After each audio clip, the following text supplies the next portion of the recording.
What's up, everybody, and welcome to Going Vegan with Rachid. I am your host, Rachid Kareem Shatti, and we are here today at Flore Vegan.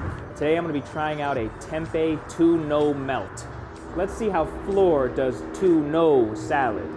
All right, guys, we got our tempeh Tuno Melt right here. This comes with tempeh Tuno salad, daikon sprouts, and cashew cheese, layered and grilled on organic seeded 6-grain bread. The bread is toasty. It looks almost like egg salad. It's got a little yellow to it.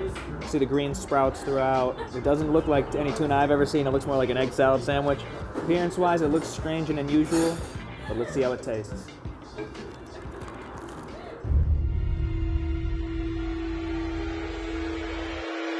This right here, this tempeh Tuno salad sandwich, ain't it?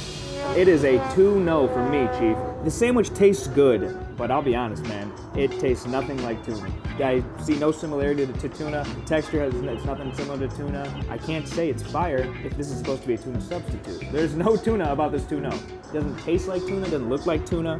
This organic 6-seed bread is good, crispy, it's toasted well, so the bread's nice. If you were to tell me this is tuna, I would be like, what? If you were to not tell me this is tuna, I would have no idea what this even is supposed to be. This is a good vegan sandwich. Having said that, if you're looking for an accurate tuna substitute, this ain't it. This tempeh Tuno ain't no tuna. This tempeh Tuno is an obvious substitute. And on this show, I've been looking for vegan substitutes that can fool me into thinking they're the real deal. And this didn't fool me at all. All right, guys, that wraps up another episode of Going Vegan with Rachid. Thank you all so much for watching. Please like, subscribe, leave a comment, and tune in again next week for another episode. Thanks again.